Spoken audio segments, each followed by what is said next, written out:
साथियों, ये धर्म ध्वज भी इस मंदिर के ध्येय का प्रतीक है। ये ध्वज दूर से ही रामलला की जन्मभूमि के दर्शन कराएगा और युगों युगों तक प्रभु श्री राम के आदेशों और प्रेरणाओं को मानव मात्र तक पहुंचाएगा। साथियों, मैं संपूर्ण विश्व के करोड़ों राम भक्तों को इस अविस्मरणीय क्षण की, इस अद्वितीय अवसर की हार्दिक शुभकामनाएं देता हूं। मैं आज उन सभी भक्तों को भी प्रणाम करता हूं, हर उस दानवीर का भी आभार व्यक्त करता हूं जिसने राम मंदिर निर्माण के लिए अपना सहयोग दिया। मैं राम मंदिर के निर्माण से जुड़े हर श्रमवीर, हर कारीगर, हर योजनाकार, हर वास्तुकार, सभी का अभिनंदन करता हूं। साथियों, अयोध्या वह भूमि है जहां आदर्श आचरण में बदलते हैं। यही वह नगरी है जहां श्री श्री राम ने अपना जीवन पथ शुरू किया था। इसी अयोध्या ने संसार को बताया कि एक व्यक्ति कैसे समाज की शक्ति से, उसके संस्कारों से पुरुषोत्तम बनता है। जब श्री राम अयोध्या से वनवास को गए तो वे युवराज राम थे, लेकिन जब लौटे तो मर्यादा पुरुषोत्तम बनकर के आए और उनके मर्यादा पुरुषोत्तम बनने में महर्षि वशिष्ठ का ज्ञान, महर्षि विश्वामित्र की दीक्षा, महर्षि अगस्त्य का मार्गदर्शन, निषाद राज की मित्रता, मां शबरी की ममता, भक्त हनुमान का समर्पण, इन सब की अनगिनत ऐसे लोगों की महत्वपूर्ण भूमिका रही है। साथियों, विकसित भारत बनाने के लिए भी समाज की इसी सामूहिक शक्ति की आवश्यकता है। मुझे बहुत खुशी है कि राम मंदिर का दिव्य प्रांगण भारत के सामूहिक सामर्थ्य की भी चेतना स्थली बन रहा है। यहां सप्त मंदिर बने हैं। यहां माता शबरी का मंदिर बना है जो जनजातीय समाज के प्रेम भाव और आतिथ्य परंपरा की प्रतिमूर्ति है। यहां निषादराज का मंदिर बना है। ये उस मित्रता का साक्षी है जो साधन नहीं, साध्य को, उसकी भावना को पूजती है। यहां एक ही स्थान पर माता अहिल्या है, महर्षि वाल्मीकि है, महर्षि वशिष्ठ है, महर्षि विश्वामित्र है, महर्षि अगस्त्य है और संत तुलसीदास है। रामलला के साथ साथ इन सभी ऋषियों के दर्शन भी यहीं पर होते हैं। यहां जटायु जी और गिलहरी की मूर्तियां भी है जो बड़े संकल्पों की सिद्धि के लिए हर छोटे से छोटे प्रयास के महत्व को दिखाती है। मैं आज हर देशवासी से कहूंगा कि वो जब भी राम मंदिर आए तो सप्त मंदिर के दर्शन भी अवश्य करें। ये मंदिर हमारी आस्था के साथ साथ मित्रता, कर्तव्य और सामाजिक सद्भाव के मूल्यों को भी शक्ति देते हैं। साथियों, हम सब जानते हैं हमारे राम भेद से नहीं, भाव से जुड़ते हैं। उनके लिए व्यक्ति का कुल नहीं, उसकी भक्ति महत्वपूर्ण है। उन्हें वंश नहीं, मूल्य प्रिय है। उन्हें शक्ति नहीं, सहयोग महान लगता है। आज हम भी उसी भावना से आगे बढ़ रहे हैं। पिछले 11 वर्षों में महिला, दलित, पिछड़े, अति पिछड़े, आदिवासी, वंचित, किसान, श्रमिक, युवा, हर वर्ग को विकास के केंद्र में रखा गया है। जब देश का हर व्यक्ति, हर वर्ग, हर क्षेत्र सशक्त होगा, तब संकल्प की सिद्धि में सबका प्रयास लगेगा। और सबके प्रयास से ही 2047 जब देश आजादी के 100 साल मनाएगा, हमें 2047 तक विकसित भारत का निर्माण करना ही होगा। साथियों, रामलला की प्राण प्रतिष्ठा के ऐतिहासिक अवसर पर मैंने राम से राष्ट्र के संकल्प की चर्चा की थी। मैंने कहा था कि हमें आने वाले 1000 वर्षों के लिए भारत की नींव मजबूत करनी है। हमें याद रखना है, जो सिर्फ वर्तमान का सोचते हैं, वो आने वाली पीढ़ियों के साथ अन्याय करते हैं। हमें वर्तमान के साथ साथ भावी पीढ़ियों के बारे में भी सोचना है, क्योंकि हम जब नहीं थे, ये देश तब भी था। जब हम नहीं रहेंगे, ये देश तब भी रहेगा। हम एक जीवंत समाज है। हमें दूरदृष्टि के साथ ही काम करना होगा। हमें आने वाले दशकों, आने वाली सदियों को ध्यान में रखना ही होगा। और साथियों, इसके लिए भी हमें प्रभु राम से सीखना होगा। हमें उनके व्यक्तित्व को समझना होगा। हमें उनके व्यवहार को आत्मसात करना होगा। हमें याद रखना होगा, राम यानी आदर्श, राम यानी मर्यादा, राम यानी जीवन का सर्वोच्च चरित्र, राम यानी सत्य और पराक्रम का संगम।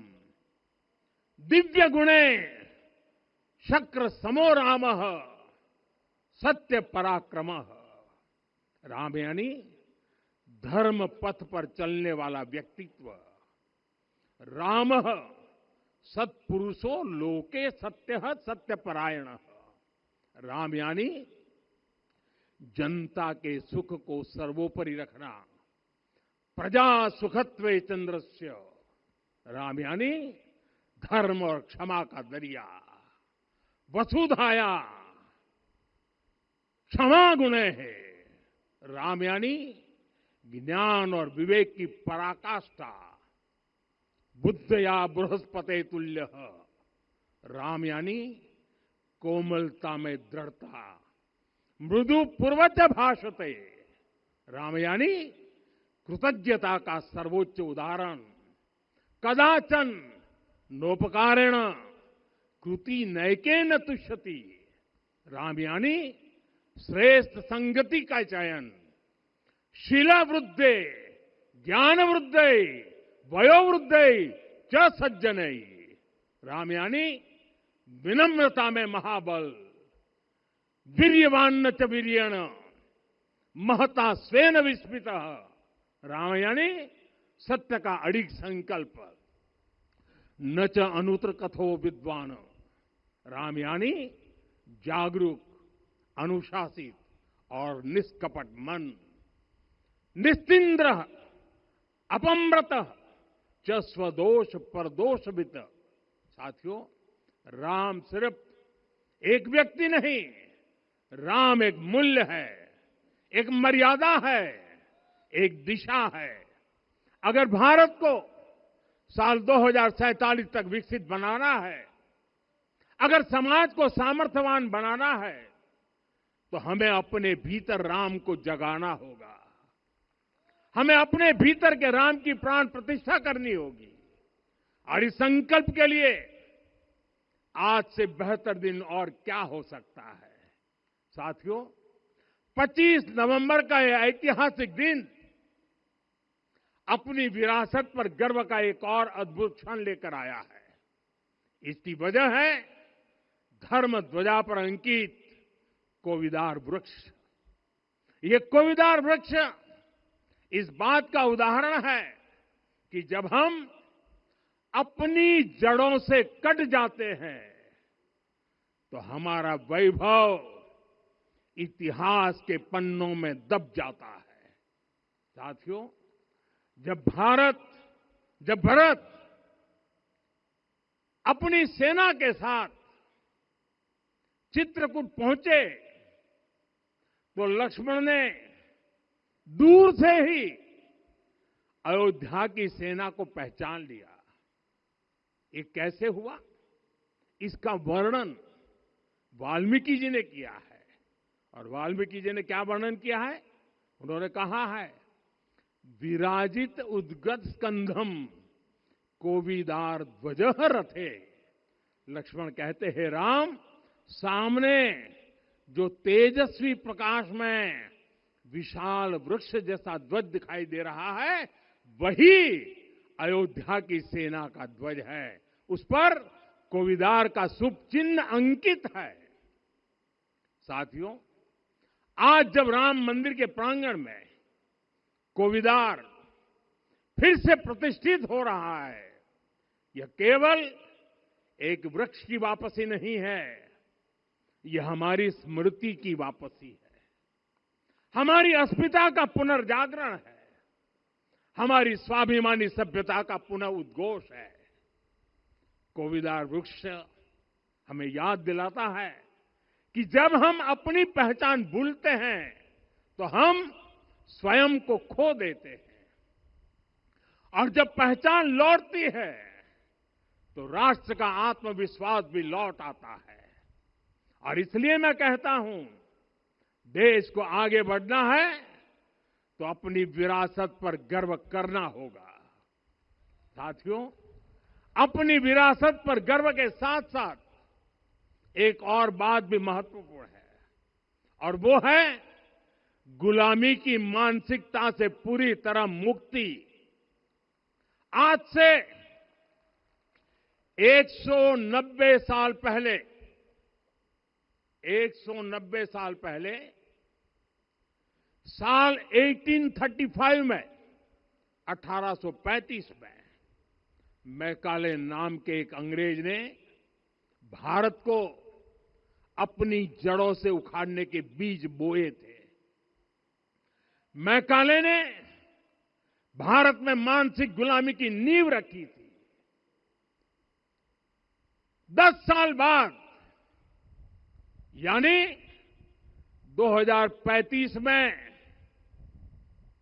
उस अपवित्र घटना को 200 वर्ष पूरे हो रहे हैं। कुछ दिन पहले मैंने एक कार्यक्रम में आग्रह किया था कि हमें आने वाले 10 वर्षों तक उस 10 वर्षों का लक्ष्य लेकर चलना है कि भारत को गुलामी की मानसिकता से मुक्त करके रहेंगे। साथियों, सबसे बड़ा दुर्भाग्य यह है कि मैकाले ने जो कुछ सोचा था उसका प्रभाव कहीं व्यापक हुआ। हमें आजादी मिली, लेकिन हीन भावना से मुक्ति नहीं मिली। हमारे यहां एक विकार आ गया कि विदेश की हर चीज, हर व्यवस्था अच्छी है और जो हमारी अपनी चीजें हैं उनमें खोट ही खोट है।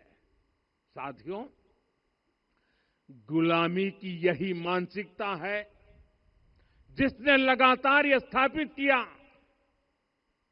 हमने विदेशों से लोकतंत्र लिया।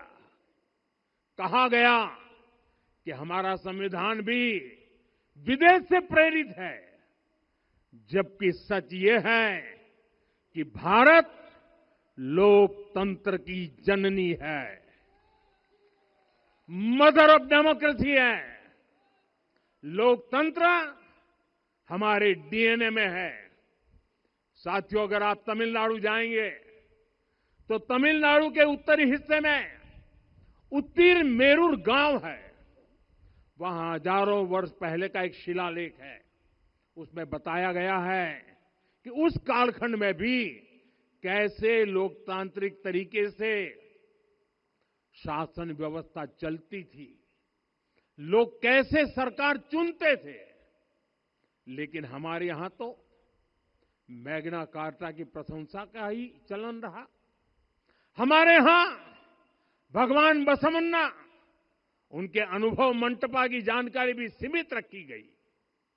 अनुभव मंटपा यानी जहां सामाजिक, धार्मिक और आर्थिक विषयों पर सार्वजनिक बहस होती थी, जहां सामूहिक सहमति से निर्णय लिए जाते थे। लेकिन गुलामी की मानसिकता के कारण इस भारत की कितनी ही पीढ़ियों को इस जानकारी से भी वंचित रखा गया। साथियों, हमारी व्यवस्था के हर कोने में गुलामी की इस मानसिकता ने डेरा डाला हुआ था। अब याद करिए, भारतीय नौसेना का ध्वज सदियों तक उस ध्वज पर ऐसे प्रतीक बने रहे जिनका हमारी सभ्यता, हमारी शक्ति, हमारी विरासत से कोई संबंध नहीं था। अब हमने नौसेना के ध्वज से गुलामी के हर प्रतीक को हटाया है। हमने छत्रपति शिवाजी महाराज की विरासत को स्थापित किया है।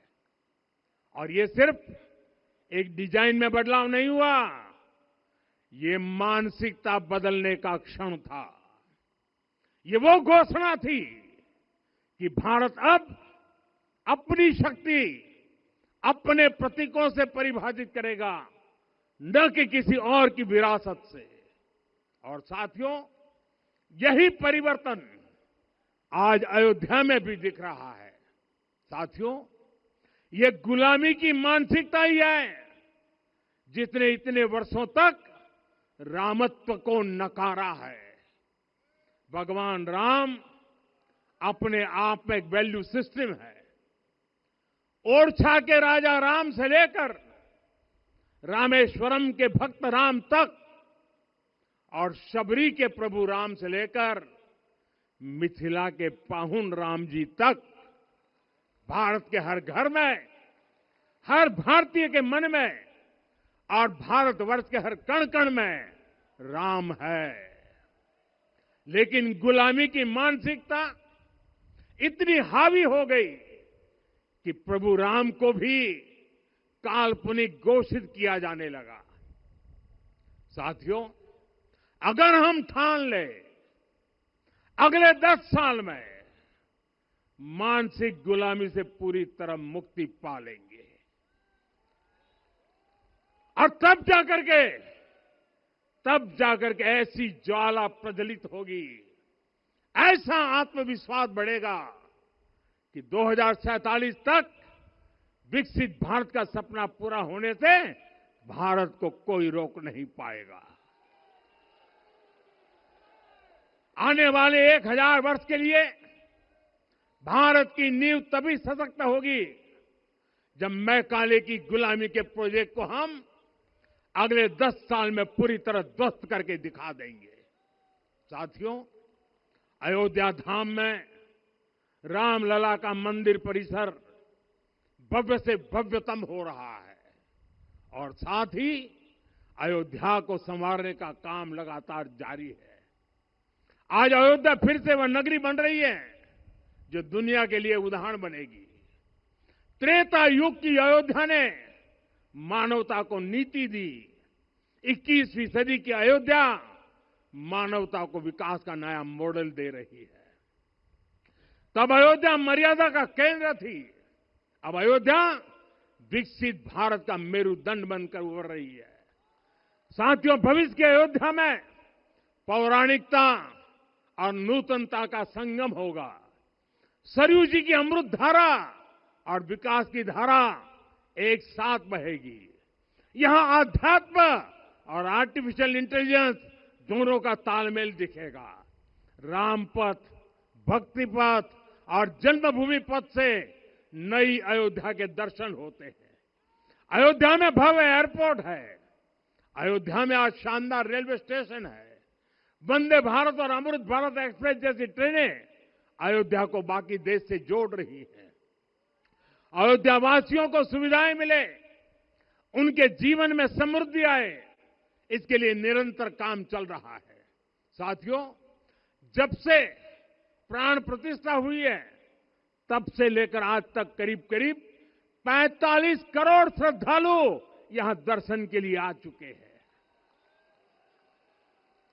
ये वो पवित्र भूमि है जहां 45 करोड़ लोगों के चरण रज पड़े हैं और इससे अयोध्या और आसपास के लोगों की आय में आर्थिक परिवर्तन आया है, वृद्धि हुई है। कभी अयोध्या विकास के पैमानों में बहुत पीछे थी। आज अयोध्या नगरी यूपी के अग्रणी शहरों में से एक बन रही है। साथियों, 21वीं सदी का आने वाला समय बहुत महत्वपूर्ण है। आजादी के बाद के 70 साल में भारत विश्व की 11वीं सबसे बड़ी अर्थव्यवस्था बना। 70 साल में 11वीं। लेकिन पिछले 11 साल में ही भारत विश्व की 5वीं सबसे बड़ी अर्थव्यवस्था बन चुका है। और वो दिन दूर नहीं जब भारत विश्व की 3री सबसे बड़ी अर्थव्यवस्था भी बन जाएगा।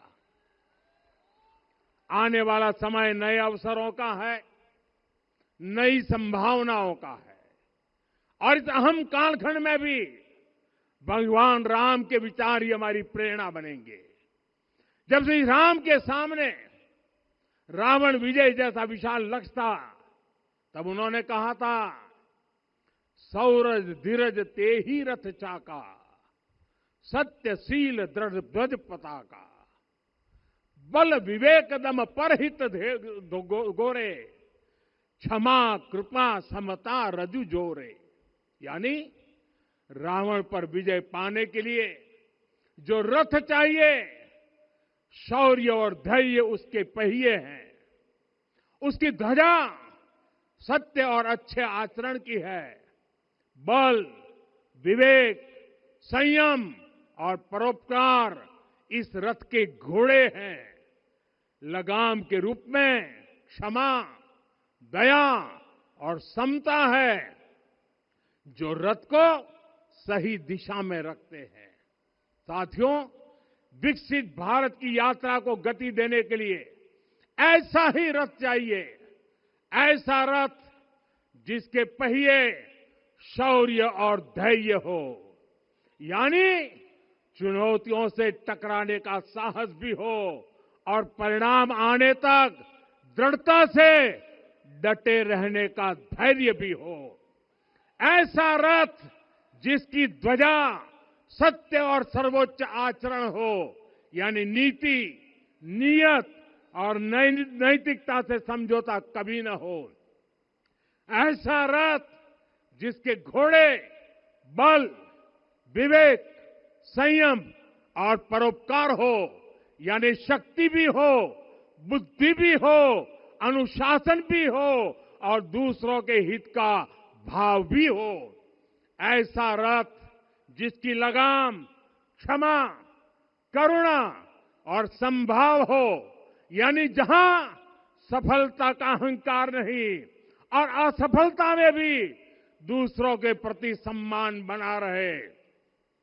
और इसलिए मैं आदरपूर्वक कहता हूं, ये पल कंधे से कंधा मिलाने का है, ये पल गति बढ़ाने का है। हमें वो भारत बनाना है जो राम राज्य से प्रेरित हो। और यह तभी संभव है जब स्वयं हित से पहले देश हित होगा, जब राष्ट्र हित सर्वोपरि रहेगा।